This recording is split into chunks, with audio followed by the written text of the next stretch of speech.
This is Louise Hay, and I'm going to read to you my book, The Power is Within You. There is a great deal of information on this tape.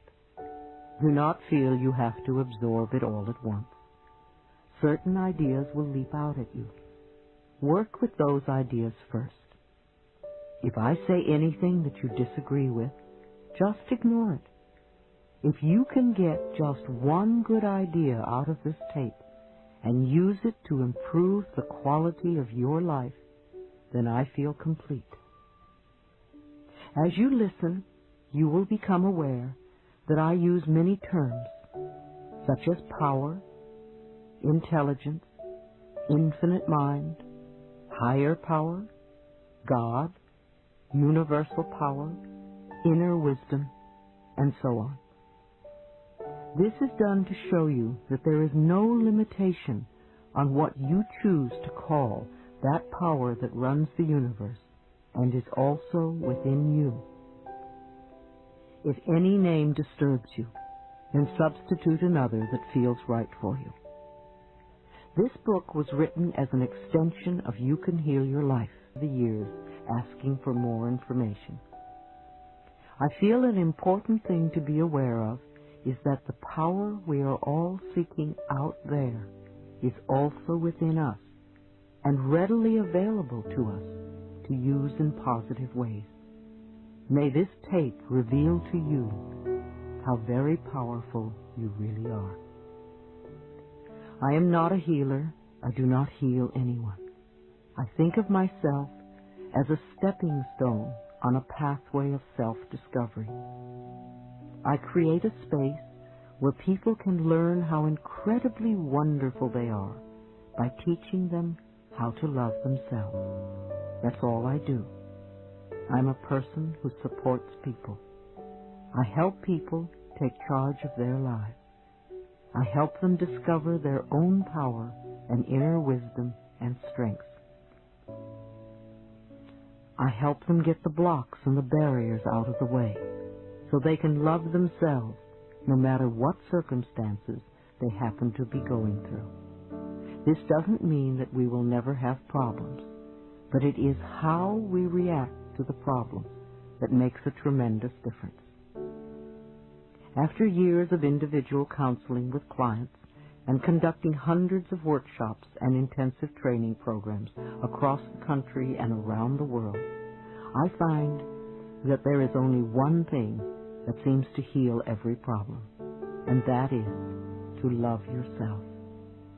When people start to love themselves more each day, it's amazing how their lives get better. They feel better. They often get the jobs they want. They have the money they need. Their relationships either improve or the negative ones dissolve and new ones begin. It's a very simple premise, loving yourself. I've often been criticized for being too simplistic, and yet I have found that the simple things are usually the most profound. Someone said to me recently, "You gave me the most wonderful gift. You gave me the gift of myself." So many of us hide from ourselves, and we don't even know who we are. We don't know what we feel. We don't know what we want. Life is a voyage of self-discovery. To me, to be enlightened is to go within and to know who and what we really are, and to know that we have the ability to change for the better by loving and taking care of ourselves. It's not selfish to love ourselves. It clears us so that we can love ourselves enough to love other people. We can really help the planet when we come from a space of great love and joy on an individual basis. The power that created this incredible universe has often been referred to as love, and God is love. We have often heard the statement, "Love makes the world go round." It's all true. Love is the binding agent that holds the whole universe together. To me, love is deep appreciation. When I talk about loving ourselves, I mean having a deep appreciation for who we are. We accept all the different parts of ourselves, our little peculiarities, the embarrassments, the things we may not do so well, and all the wonderful qualities too. We accept the whole package with love, unconditionally. Unfortunately, many of us will not love ourselves until we lose the weight, or get the job, or get the raise, or the boyfriend, or whatever. We often put conditions on our love, but we can change. We can love ourselves as we are right now. There is also a lack of love on this planet as a whole. I believe our whole planet has a dis-ease called AIDS, and more people are dying every day. This physical challenge has given us the opportunity to overcome barriers and to go beyond our morality standards and differences of religion and politics and to open our hearts. The more of us who can do it, the quicker we are going to find the answers. We are in the midst of enormous individual and global change. I believe that all of us who are living at this time chose to be here, to be a part of these changes, to bring about change, and to transform the world from the old way of life to a more loving and peaceful existence. In the Piscean age, we looked out there for our Savior. Save me, please take care of me. Now we are moving into the Aquarian age, and we are learning to go within to find our Savior. We are the power we have been seeking. We are in charge of our lives. If you are not willing to love yourself today, then you are not going to love yourself tomorrow. Because whatever excuse you have today, you'll still have tomorrow. Maybe you'll have the same excuse 20 years from now, and even leave this lifetime holding on to the same excuse. Today is the day you can love yourself totally with no expectations. I want to help create a world where it is safe for us to love each other, where we can express who we are and be loved and accepted by the people around us without judgment, criticism, or prejudice. Loving begins at home. The Bible says, "Love thy neighbor as thyself." Far too often we forget the last couple of words, as thyself. We really can't love anyone out there unless the love starts inside us. Self-love is the most important gift we can give ourselves, because when we love who we are, we will not hurt ourselves, and we will not hurt anyone else. With inner peace, there would be no wars, no gangs, no terrorists, and no homeless. There would be no dis-ease, no AIDS, no cancer, no poverty, and no starvation. So this, to me, is a prescription for world peace, to have peace within ourselves. Peace, understanding, compassion, forgiveness, and most of all, love. We have the power within us to affect these changes. Love is something we can choose, the same way we choose anger or hate or sadness. We can choose love. It's always a choice within us. Let's begin right now in this moment to choose love. It's the most powerful healing force there is. The information on this tape, which has been part of my lectures over the past 5 years, is yet another stepping stone on your pathway to self-discovery, an opportunity to know a little bit more about yourself and to understand the potential that is your birthright. You have an opportunity to love yourself more, so you can be a part of an incredible universe of love. Love begins in our hearts, and it begins with us. Let your love contribute to the healing of our planet. Part 1, Becoming Conscious. When we expand our thinking and beliefs, our love flows freely. When we contract, we shut ourselves off. Chapter 1, The Power Within. The more you connect to the power within you, the more you can be free in all areas of your life. Who are you? Why are you here? What are your beliefs about life? For thousands of years, finding the answers to these questions has meant going within. But what does that mean? I believe there is a power within each of us that can lovingly direct us to our perfect health, perfect relationships, perfect careers, and which can bring us prosperity of every kind. In order to have these things, we have to believe first that they are possible. Next, we must be willing to release the patterns in our lives that are creating conditions we say we do not want. We do this by going within and tapping the inner power that already knows what is best for us. If we are willing to turn our lives over to this greater power within us, the power that loves and sustains us, we can create more loving and prosperous lives. I believe that our minds are always connected to the one infinite mind, and therefore all knowledge and wisdom is available to us at any time. We are connected to this infinite mind, this universal power that created us, through that spark of light within, our higher self, or the power within. The universal power loves all of its creations. It is a power for good, and it directs everything in our lives. It doesn't know how to hate or lie or punish. It is pure love, freedom, understanding, and compassion.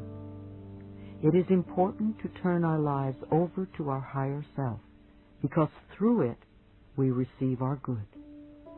We must understand that we have the choice to use this power in any way.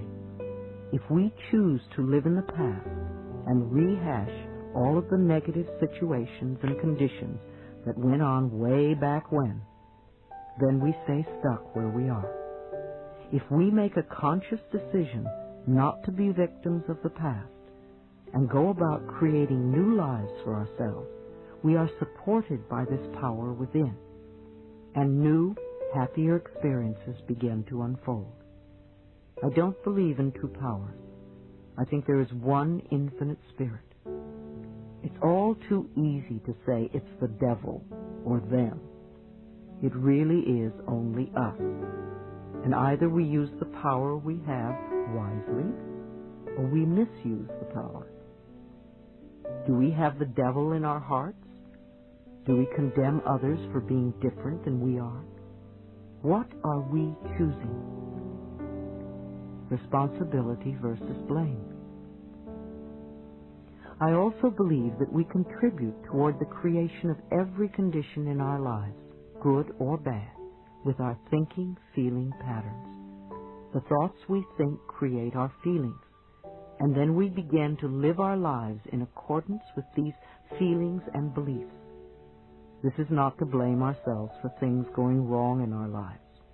There is a difference between being responsible and blaming ourselves or others. When I talk about responsibility, I am really talking about having power. Blame is about giving away one's power. Responsibility gives us the power to make changes in our lives. If we play the victim role, then we are using our personal power to be helpless. If we decide to accept responsibility, then we don't waste time blaming somebody or something out there. Some people feel guilty for creating illness or poverty or problems. They choose to interpret responsibility as guilt, and some members of the media like to refer to it as New Age guilt. These people often feel guilty because they believe that they have failed in some way. However, they usually accept everything as a guilt trip in one way or another, because it's another way to make themselves wrong, and that is not what I'm talking about. If we can use our problems and illnesses as opportunities to think about how we can change our lives, we have power. Many people who come through catastrophic illnesses say that it was the most wonderful thing that ever happened to them because it gave them a chance to go about their lives differently. A lot of people, on the other hand, go around saying, "I'm a victim, woe is me, please, doctor, fix me." I think these people will have a difficult time even getting well or handling their problems. Responsibility is our ability to respond to a situation. We always have a choice. It does not mean that we deny who we are and what we have in our lives. It merely means that we can acknowledge that we have contributed to where we are. By taking responsibility, we have the power to change. We can say, "What can I do to make this different?" We need to understand that we all have personal power all the time. It depends on how we use it. Many of us are now realizing that we come from dysfunctional homes. We carry over a lot of negative feelings about who we are and our relationship to life. My childhood was filled with violence, including sexual abuse. I was starved for love and affection and had no self-esteem at all. Even after leaving home at the age of 15, I continued to experience abuse in many forms. I hadn't yet realized that the thinking, feeling patterns I had learned early in life had brought this abuse upon me. Children often respond to the mental atmosphere of the adults around them. So I learned early about fear and abuse and continued to recreate those experiences for myself as I grew up. I certainly didn't understand that I had the power to change all of this. I was unmercifully hard on myself because I interpreted lack of love and affection to mean that I must be a bad person. All of the events you have experienced in your lifetime up to this moment have been created by your thoughts and beliefs from the past. Let's not look back on our lives with shame. Look at the past as part of the richness and fullness of your life. Without this richness and fullness, we would not be here today. There is no reason to beat yourself up because you didn't do better. You did the best you knew how. Release the past in love and be grateful that it has brought you to this new awareness. The past only exists in our minds and in the way we choose to look at it in our minds. This is the moment we are living. This is the moment we are feeling. This is the moment we are experiencing. What we are doing right now is laying the groundwork for tomorrow. So this is the moment to make the decision. We can't do anything tomorrow, and we can't do it yesterday. We can only do it today. What is important is what we are choosing to think, believe, and say right now. When we begin to take conscious charge of our thoughts and words, then we have tools that we can use. I know this sounds simple, but remember, the point of power is always in the present moment. It is important for you to understand that your mind is not in control. You are in control of your mind. The higher self is in control. You can stop thinking those old thoughts. When your old thinking tries to come back and say, "It's so hard to change," take mental command. Say to your mind, "I now choose to believe it is becoming easy for me to make changes." You may have this conversation with your mind several times before it acknowledges that you are in charge and that you really mean what you say. Imagine that your thoughts are like drops of water. One thought or one drop of water does not mean very much. As you continue to repeat the same thoughts over and over, you first notice a stain on the carpet, then there's a little puddle, then a pond, and as these thoughts continue, they can become a lake and finally an ocean.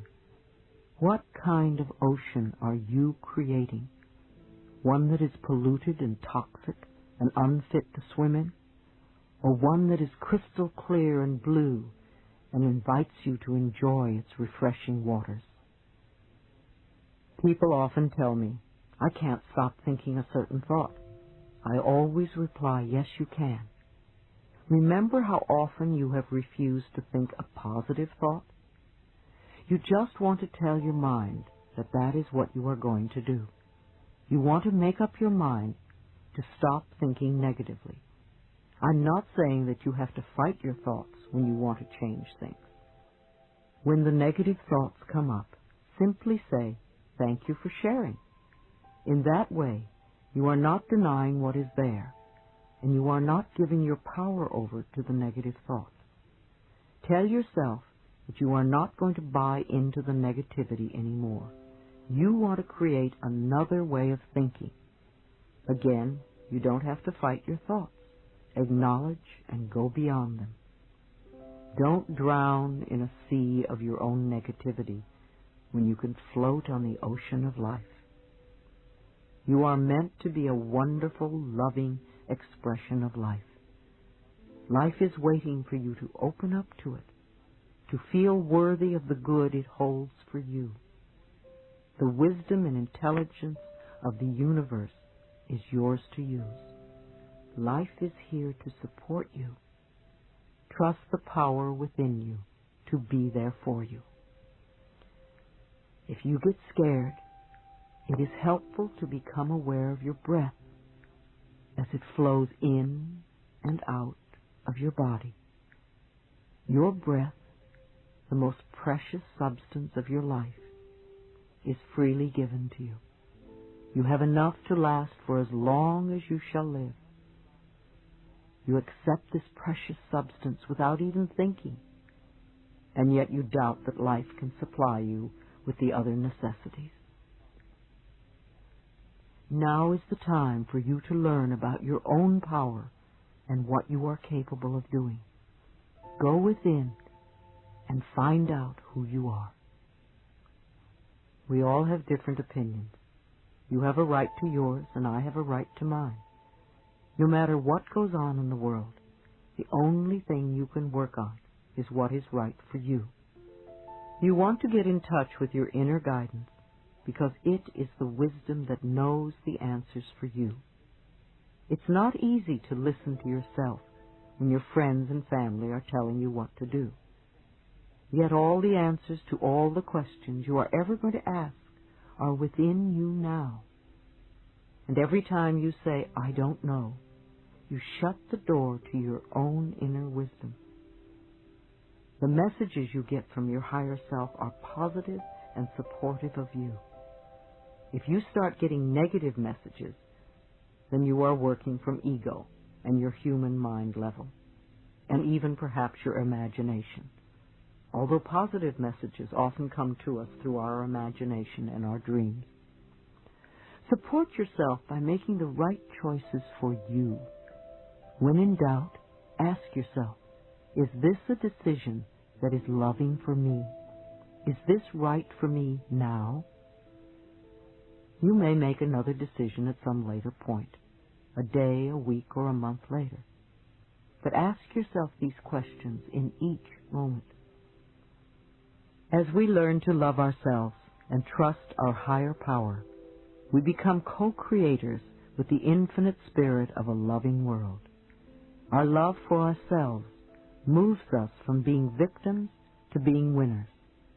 Our love for ourselves attracts wonderful experiences to us. Have you ever noticed that people who feel good about themselves are naturally attractive? They usually have a quality about them that is just wonderful. They are happy with their lives. Things come to them easily and effortlessly. I learned a long time ago that I am a being of oneness with the presence and power of God. Knowing this, that the wisdom and understanding of Spirit resides within me, and I know that I am, therefore, divinely guided in all my dealings with others. Just as all the stars and planets are in their perfect orbit, I am also in my divine right order.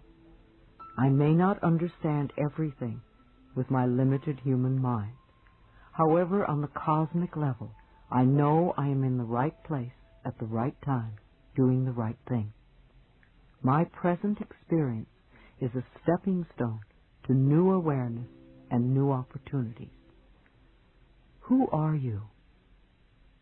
What did you come here to learn? What did you come here to teach?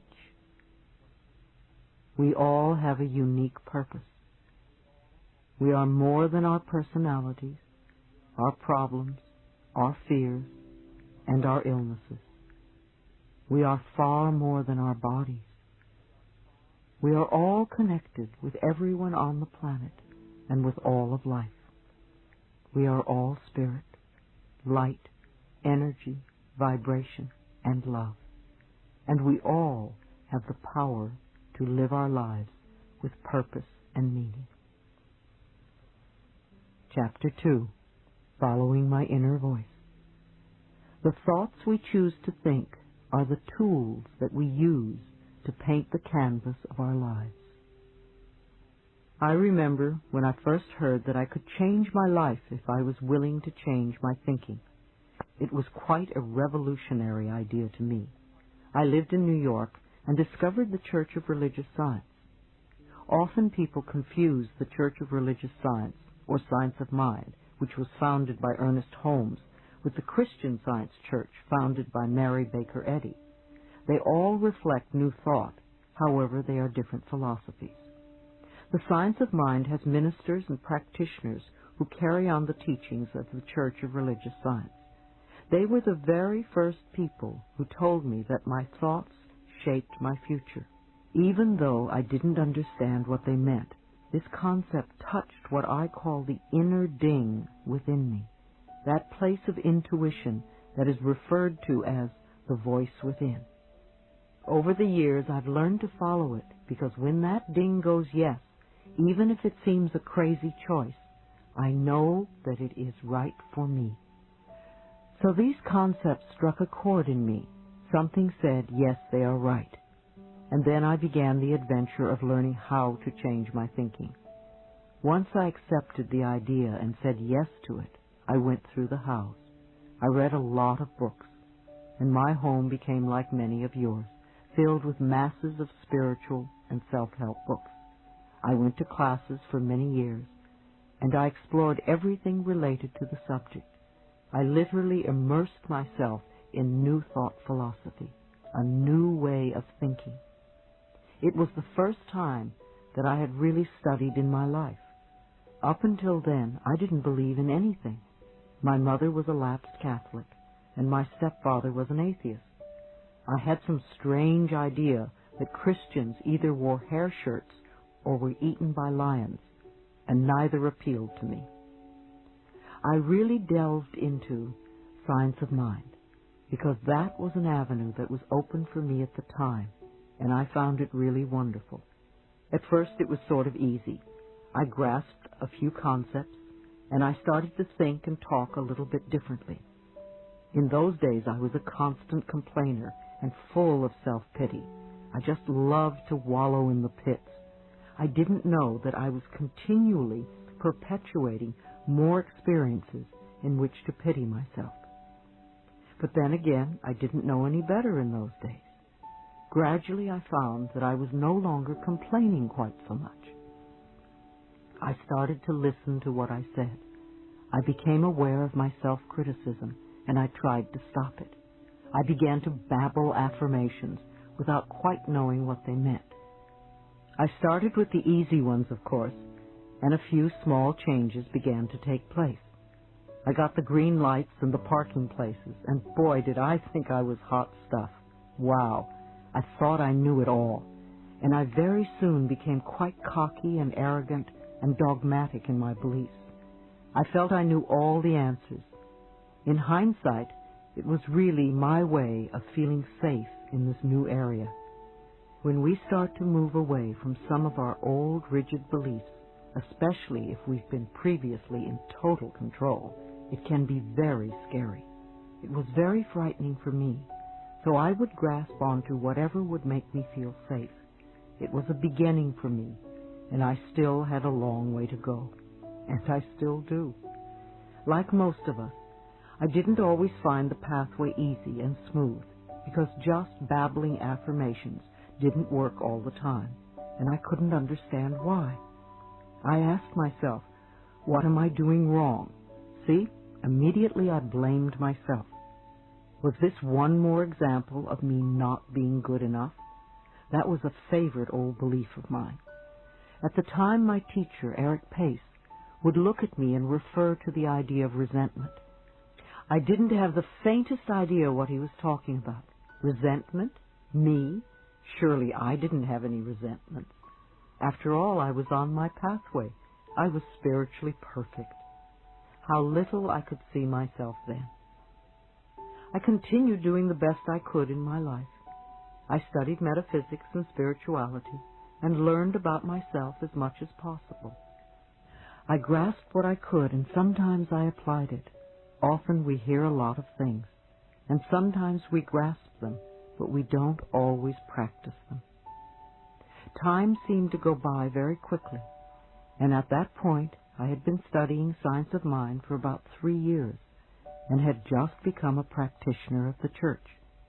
I began to teach the philosophy, but I wondered why my students seemed to be floundering. I couldn't understand why they were so stuck in their problems. I gave them so much good advice. Why weren't they using it and getting well? It never dawned on me that I was speaking the truth more than I was living it. I was like a parent who tells the child what to do, but then does exactly the opposite. Then one day, seemingly out of the blue, I was diagnosed with vaginal cancer. First I panicked like anyone else. Then I had doubts that all this stuff I was learning was valid. It was a normal and natural reaction.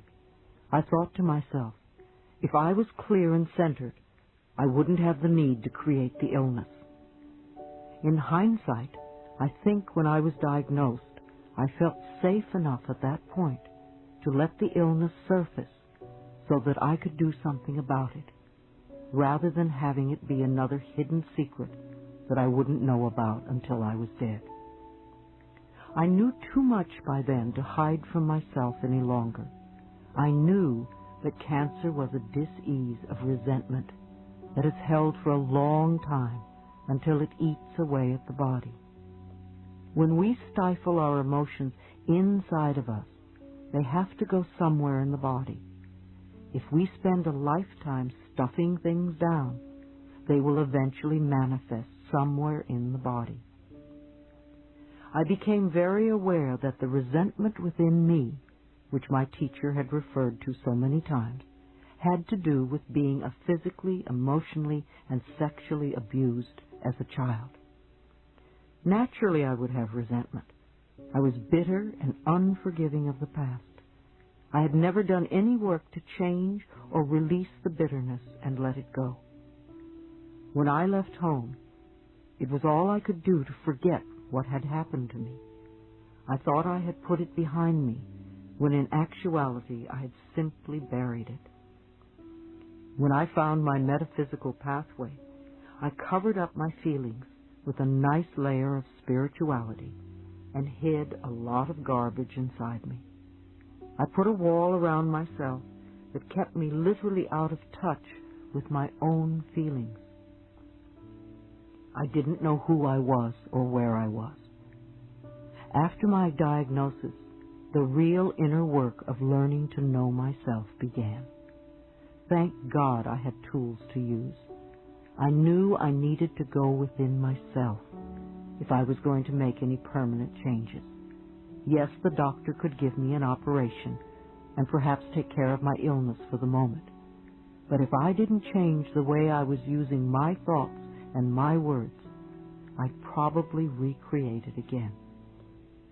It's always interesting to me to learn where in our bodies we put our cancers, our diseases, on which side of the body, the left or the right. The right side represents the masculine side, from where we give out. The left is the feminine side, the receptive part, from where we take in. Almost all of my life, when anything went wrong, it was always on the right side of my body.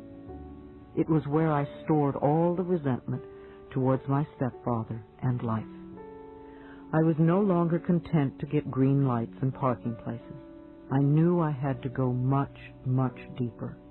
I realized that I was not really progressing in my life the way I wanted to because I hadn't really cleared out this old garbage from childhood, and I wasn't living what I was teaching. I had to recognize the inner child inside me and work with her. My inner child needed help because she was still in great pain. I quickly began a self-healing program in earnest. I concentrated totally on me and did little else. I became very committed to getting well. Some of it was a little weird, yet I did it anyway. After all, this was my life on the line.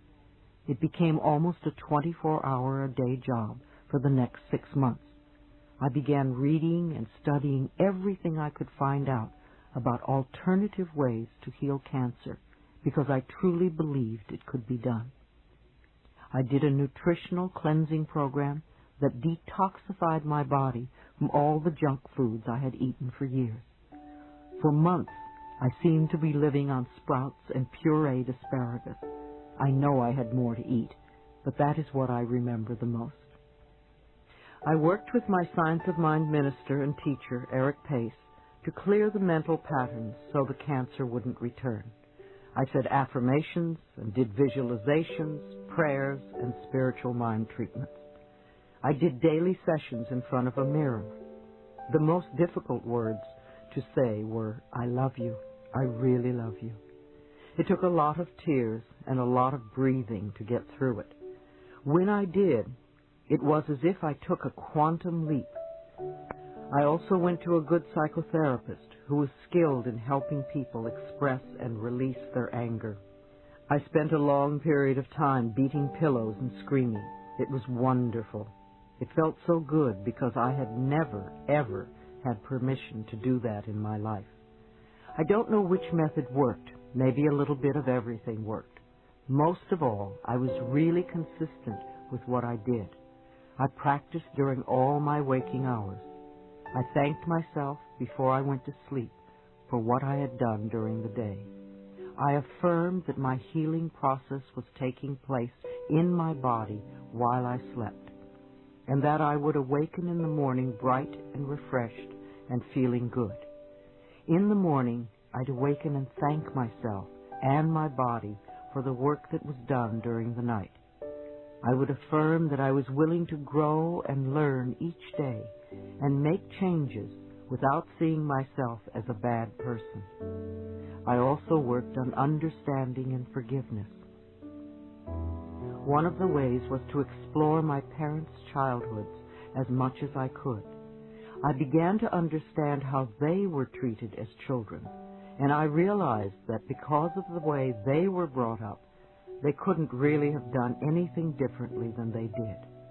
My stepfather was abused at home, and he continued this abuse with his children.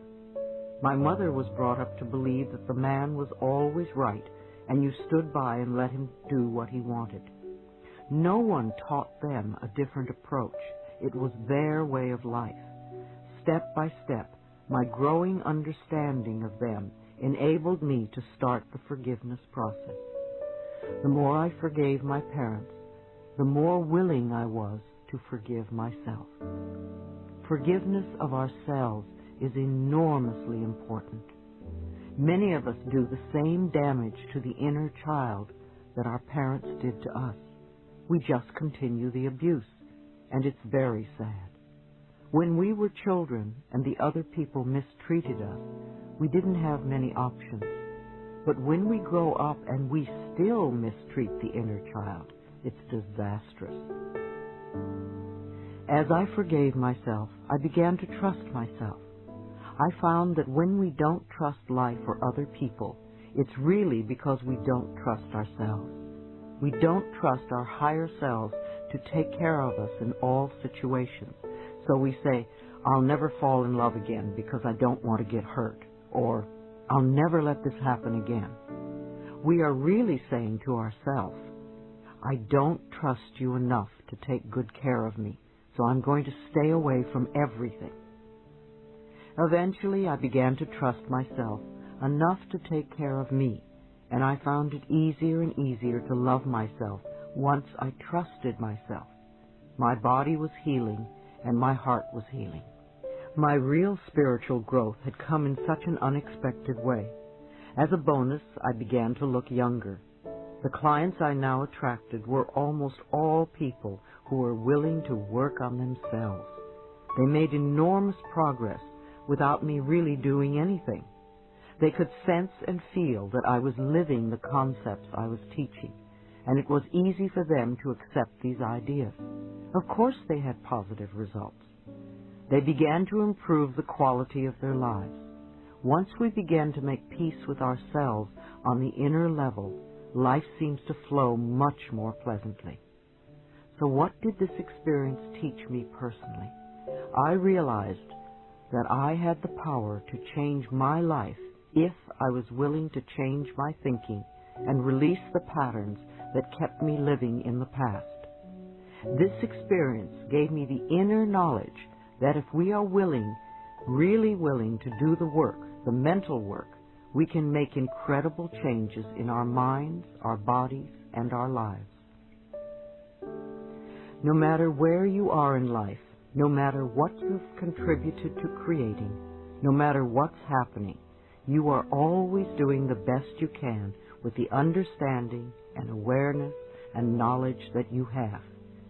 And when you know more, you will do it differently, as I did. Don't berate yourself for where you are. Don't blame yourself for not doing it faster or better. Say to yourself, I'm doing the best I can. And even though I'm in a mess now, I will get out of it somehow. So let's find the best way to do it. If all you do is tell yourself that you're stupid and no good, then you stay stuck. You need your own loving support if you want to make changes. The methods I use are not my methods. Most of them I learned at Science of Mind, which is what I basically teach. Yet these principles are as old as time. If you read any of the old spiritual teachings, you will find the same messages. I am trained as a minister of the Church of Religious Science. However, I do not have a church.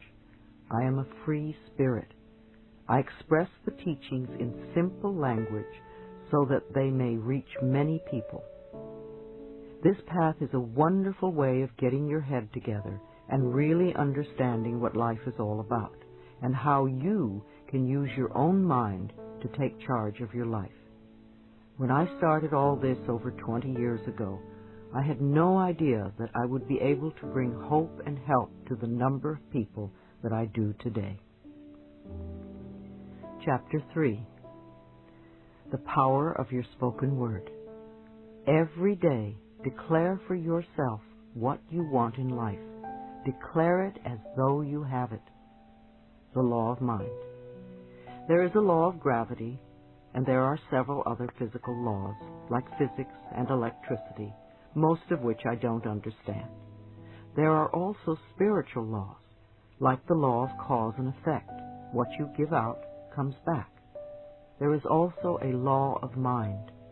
I don't know how it works, in much the same way that I don't know how electricity works. I only know that when I flick the switch, the light comes on. I believe that when we think a thought, or when we speak a word or a sentence, it somehow goes out from us into a law of mind and comes back to us as experience. We are now beginning to learn the correlation between the mental and the physical.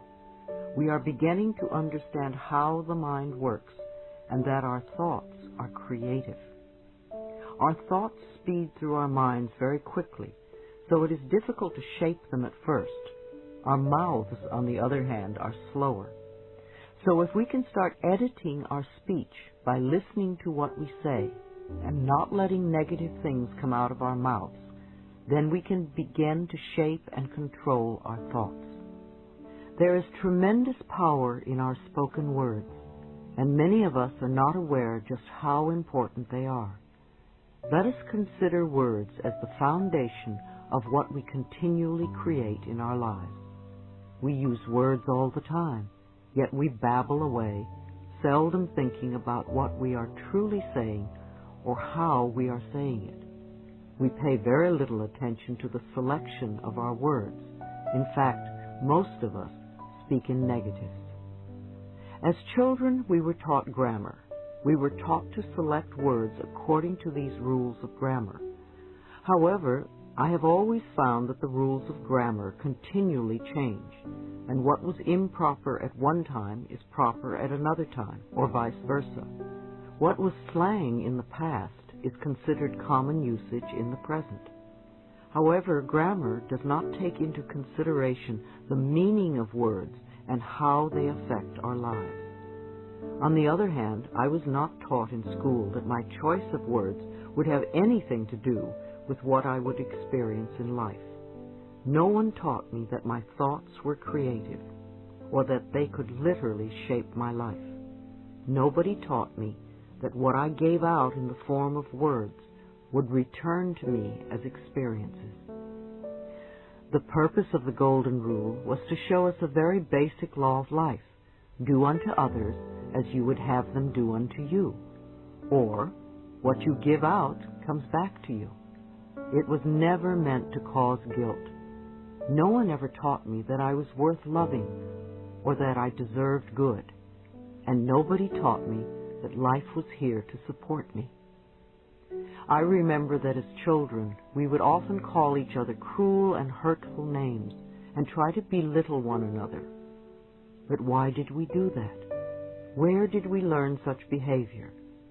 Look at what we were taught.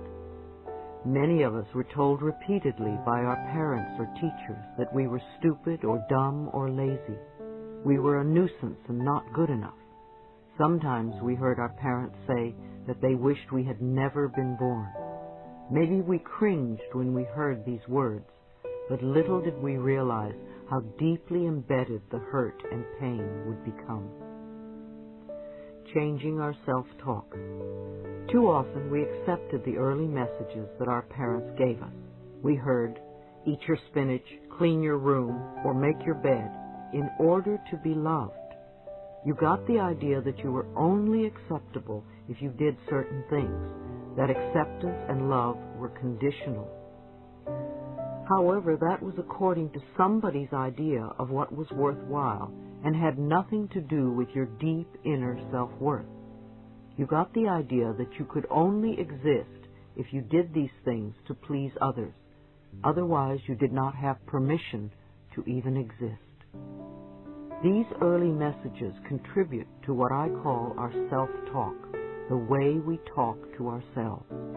The way we talk to ourselves inwardly is really important because it becomes the basis of our spoken words.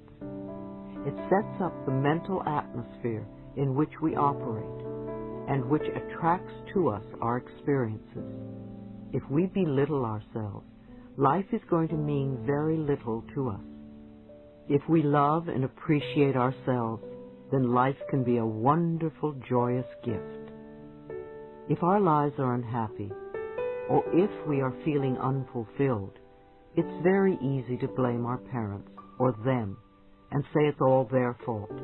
However, if we do, we stay stuck in our conditions, our problems, and our frustrations. Words of blame will not bring us freedom. Remember, there is a power in our words. Again, our power comes from taking responsibility for our lives.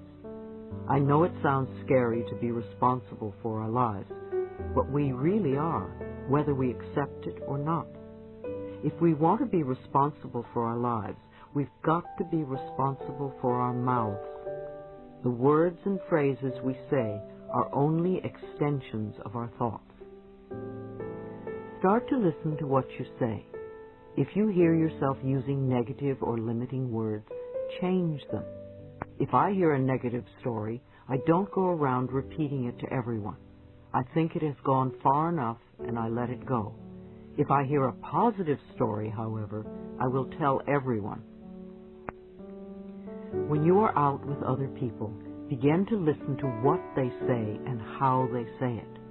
See if you can connect what they say with what they are experiencing in life. Many, many people live their lives in shoulds.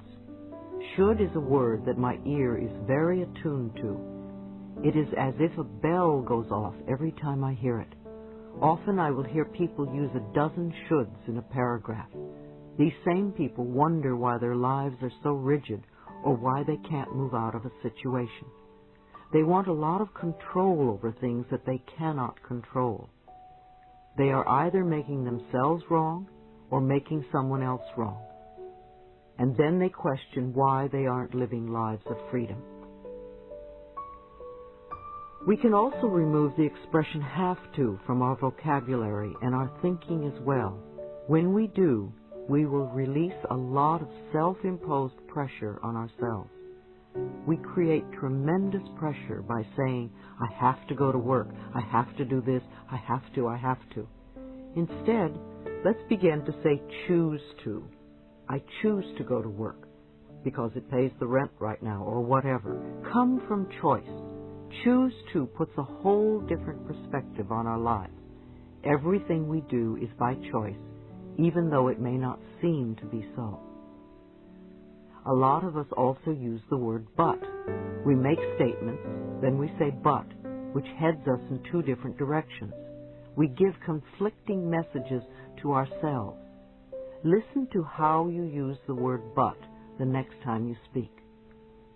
Another expression we could be mindful of is don't forget. We are so used to saying don't forget this or that, and what happens? We forget. We really want to remember, and instead we forget. So we can begin to use the phrase, please remember, in place of don't forget, or I will always remember, instead of I will never forget. When you wake up in the morning, do you curse the fact that you have to go to work? Do you complain about the weather? Do you grumble that your back or your head hurts? What is the second and third thing you think or say? Do you yell at the children to get up? Most people say more or less the same thing every morning. How does what you say start your day? Is it positive and cheerful and wonderful? Or is it whining and condemning?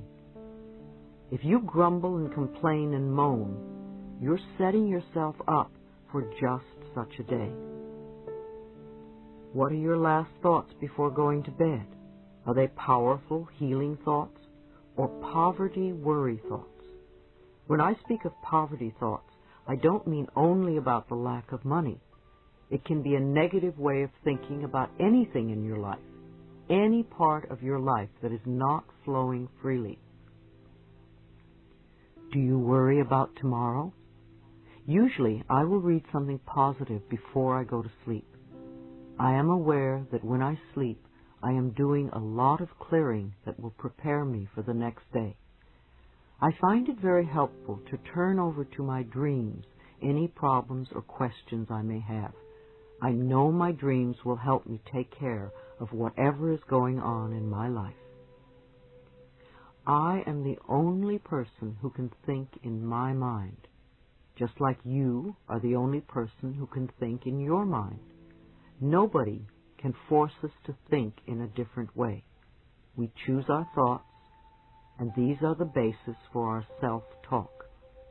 As I experienced how this process worked more in my life, I began to live more of what I was teaching others. I really watched my words and my thoughts, and I constantly forgave myself for not being perfect. I allowed myself to be me, rather than struggling to be a super person who may only be acceptable in others' eyes. When I began for the first time to trust life and to see it as a friendly place, I lightened up. My humor became less biting and more truly funny. I worked on releasing criticism and judgment of myself and other people. And I stopped telling disaster stories. We are so quick to spread bad news. It's just amazing. I stopped reading the newspaper and gave up the 11 o'clock news at night because all the reports were concerned with disaster and violence and very little good news. I realized that most people don't want to hear good news. They love to hear bad news so that they have something to complain about. Too many of us keep recycling the negative stories until we believe that there is only bad in the world. For a while there was a radio station that broadcast only good news, but it went out of business. When I had my cancer, I decided to stop gossiping, and to my surprise I found I had nothing to say to anyone. I became aware that whenever I met a friend, I would immediately dish the latest dirt with them. Eventually I discovered there were other ways of talking, although it wasn't an easy habit to break.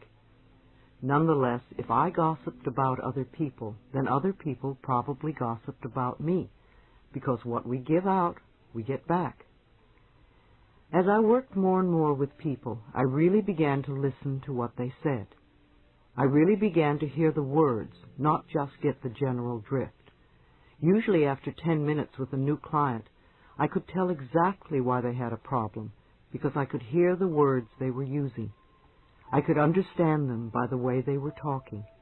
I knew that their words were contributing to their problems. If they were talking negatively, imagine what their self-talk was like. It must be more of the same negative programming, poverty thinking, as I called it.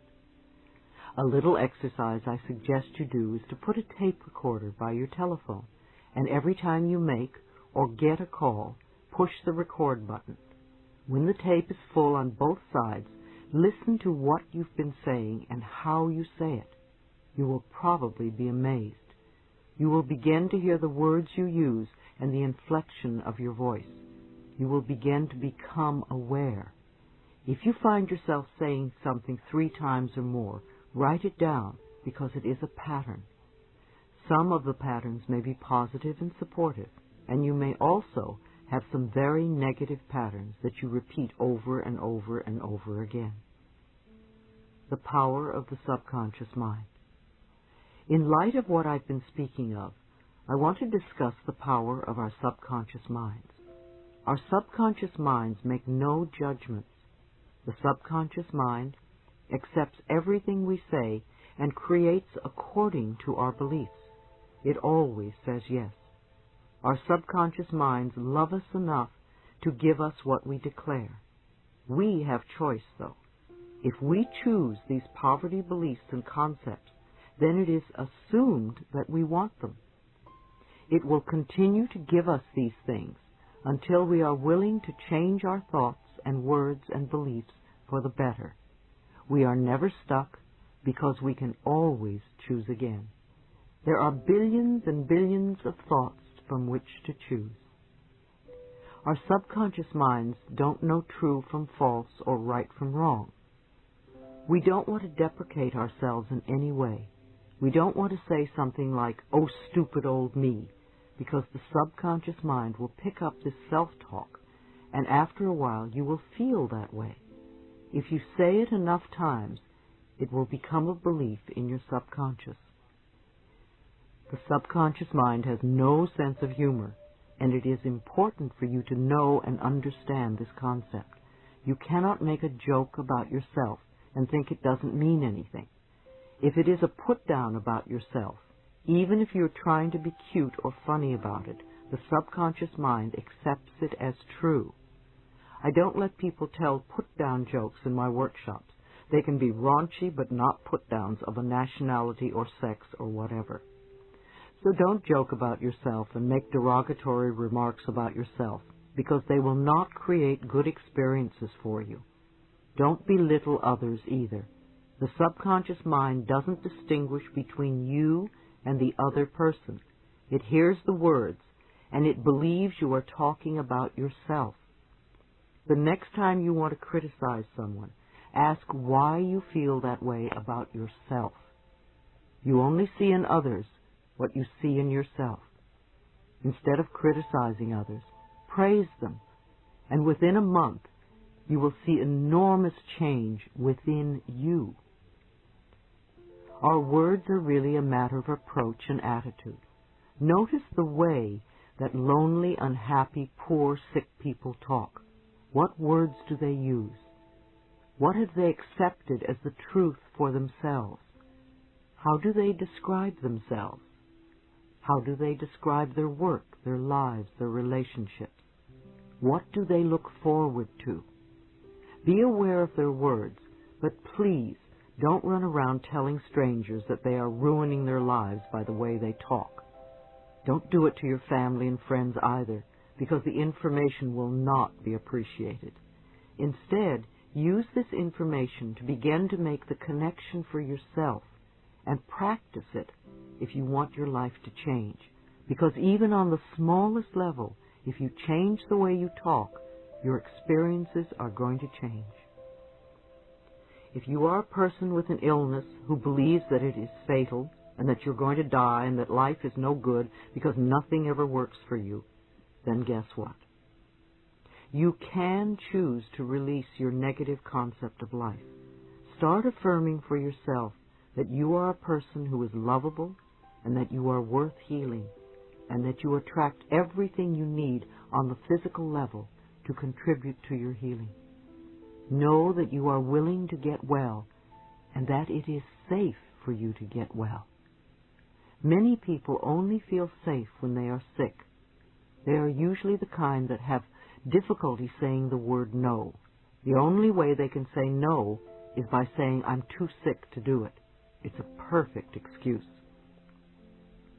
I remember a woman at one of my workshops who had 3 cancer operations. She couldn't say no to anybody. Her father was a doctor, and she was Daddy's good little girl, so whatever Daddy told her to do, she did. It was impossible for her to say no. No matter what you asked her, she had to say yes. It took 4 days to get her to literally shriek no at the top of her lungs. I had her do it while shaking her fist. No, no, no. And once she got into it, she loved it. I find that many women with breast cancer can't say no. They nourish everybody except themselves. One of the things I recommend to a woman with breast cancer is that she must learn to say no. No, I don't want to do it. No. 2 or 3 months of saying no to everything and everyone will begin to turn things around. She needs to nourish herself by saying, this is what I want to do, not what you want me to do. When I used to work with clients privately, I would hear them argue on behalf of their limitations, and they would always want me to know why they were stuck because of one reason or another. If we believe we are stuck and accept that we are stuck, then we are stuck. We get stuck because our negative beliefs are being fulfilled. Instead, let's begin to focus on our strengths. Many of you tell me that my tape saved your lives. I want you to realize that no book or tape is going to save you. A little piece of tape in a plastic box is not saving your life. What you are doing with the information is what matters. I can give you plenty of ideas, yet what you do with them is going to count. I suggest that you listen to a particular tape over and over again for a month or more so that the ideas become a new habit pattern. I'm not your healer or savior. The only person who's going to make a change in your life is you. Now, what are the messages you want to hear? I know I say this over and over again. Loving yourself is the most important thing you can do, because when you love yourself, you're not going to hurt yourself or anyone else. It's my prescription for world peace. If I don't hurt me and I don't hurt you, how can we have war? The more of us who can get to that place, the better the planet will be. Let's begin to be conscious of what is going on by listening to the words we speak to ourselves and to others. Then we can begin to make the changes that will help heal ourselves as well as the rest of the planet. Chapter 4.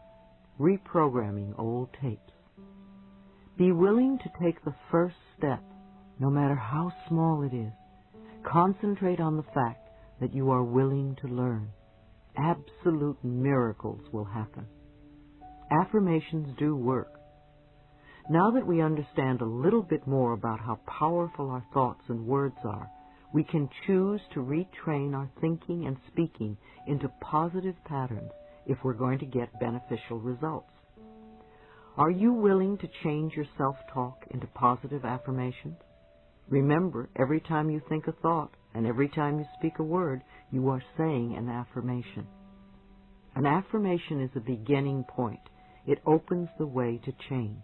In essence, you are saying to your subconscious mind, I am taking responsibility.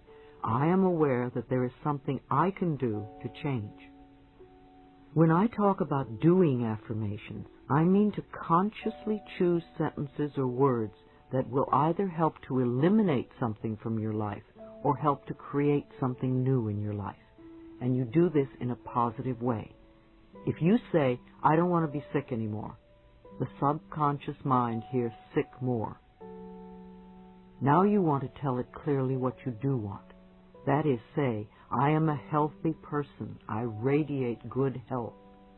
The subconscious mind is very straightforward. It has no strategy or designs. What it hears is what it does. If you say, I hate this car, it doesn't give you a wonderful new car because it doesn't know what you want. Even if you get a new car, you will probably hate it soon because that is what you've been saying about it. The subconscious only hears, hate this car. You need to clearly declare your desires in a positive way, as in, I have a beautiful new car that suits all my needs, or I always have a car that I love. If there is something in your life that you really dislike, I have found one of the quickest ways to release it is to bless it with love. I bless you with love, and I release you and let you go. This works for people, situations, objects, and living quarters. You could even try it on a habit you would like to be free of and see what happens.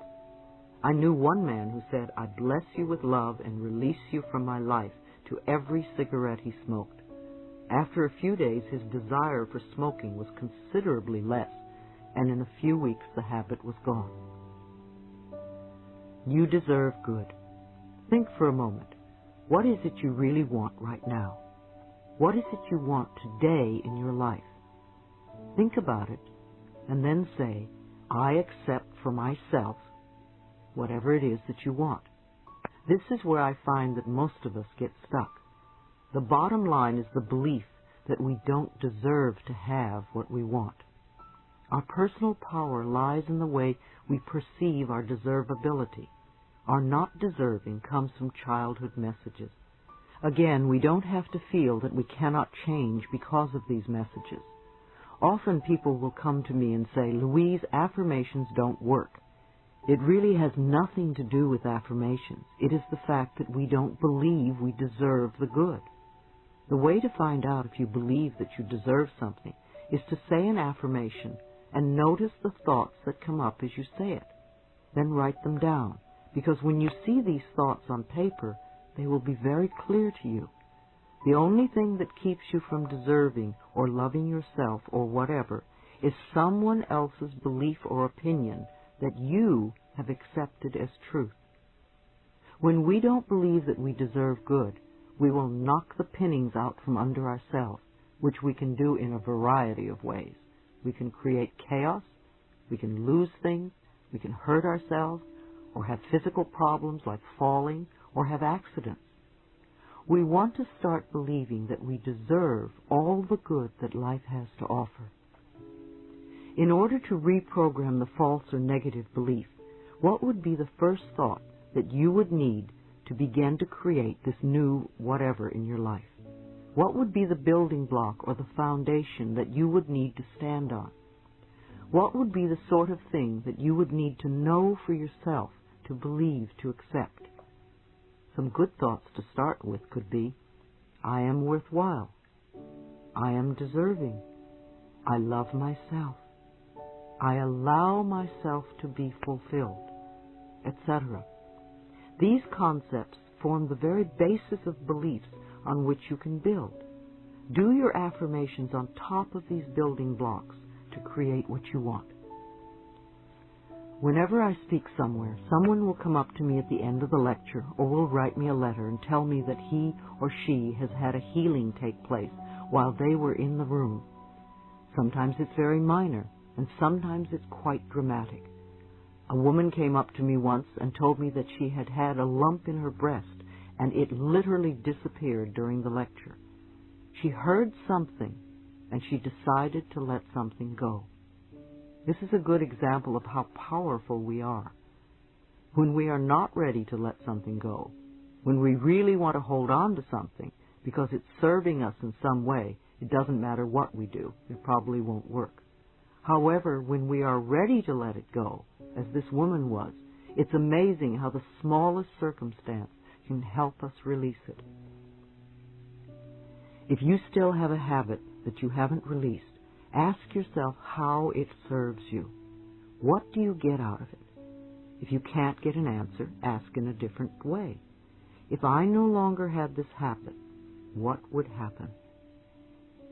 Very often the answer is, my life would be better. So it comes back to the fact that we believe we don't deserve a better life in some way. Ordering from the cosmic kitchen. When you first say an affirmation, it may not seem true. But remember, affirmations are like planting seeds in the ground. When you put a seed in the ground, you don't get a full-grown plant the next day. We need to be patient during the growing season. As you continue to say the affirmation, either you will be ready to release whatever you don't want, and the affirmation will become true, or it will open a new avenue to you, or you may get a brilliant brainstorm, or a friend may call you and say, have you tried this? You will be led to the next step that will help you. Keep your affirmations in the present tense. You can sing them and make a jingle out of them so that they repeat over and over in your head. Remember that you cannot affect a specific person's actions with your affirmations. To affirm that John is now in love with me is a form of manipulation, and it is trying to have control over another person's life. It will usually have a boomerang effect on you. You will become very unhappy when you don't get what you want. You can say, I am now loved by a wonderful man who is, and list the qualities that you want in the relationship. That way you allow the power within you to bring to you the perfect person to fill that bill, who may possibly be John.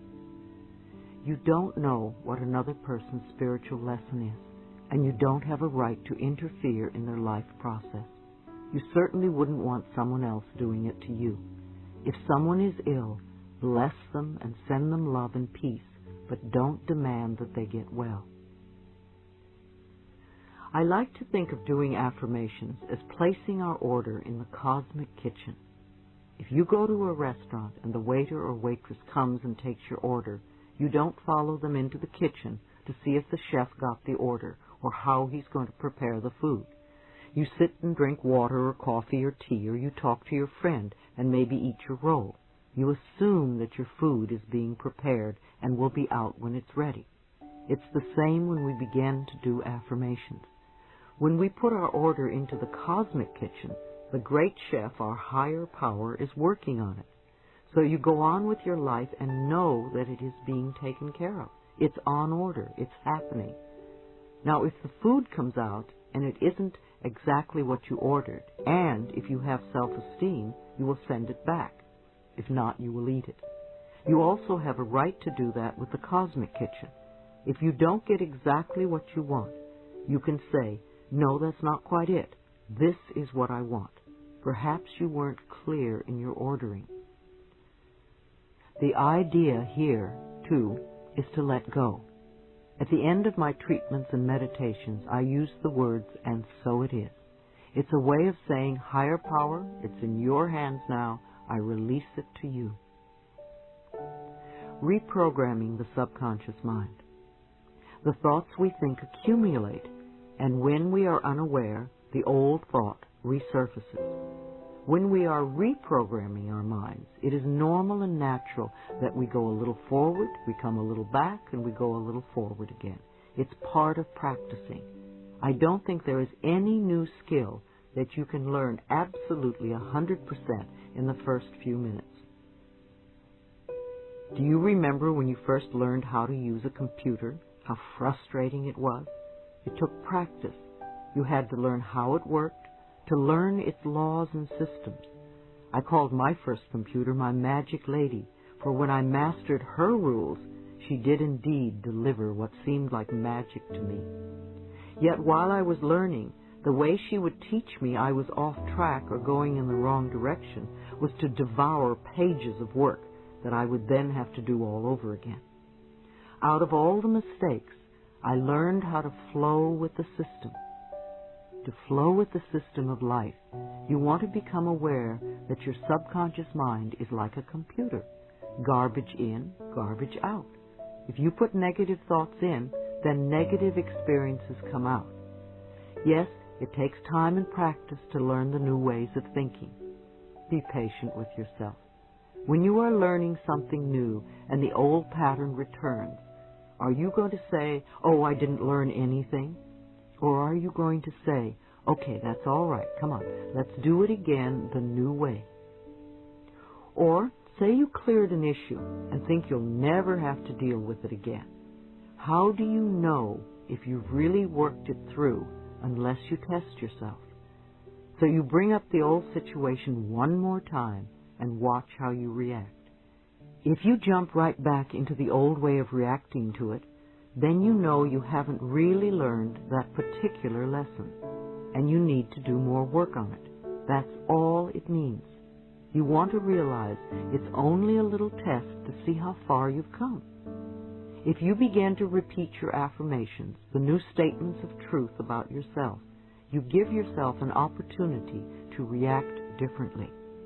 Whether it's a health problem, a financial one, or a relationship difficulty, if you react in a new way to the situation, then you're on your way to having another issue handled, and you can move on to other areas. Remember, too, that we work on layers at a time. You can reach a plateau and think, I've done it. And then later on, some old issue resurfaces and you may injure yourself or get sick and you don't get better for some time. Look to see what the underlying beliefs are. It may mean that you have some more work to do because you are going to the next deeper layer. Don't feel that you're not good enough because something you've worked to clear comes up again. When I discovered that I was not a bad person because once again I was facing an old issue, it became much easier for me to keep going. I learned to say to myself, Louise, you're doing very well. Look how far you have come. You just need more practice. And I love you.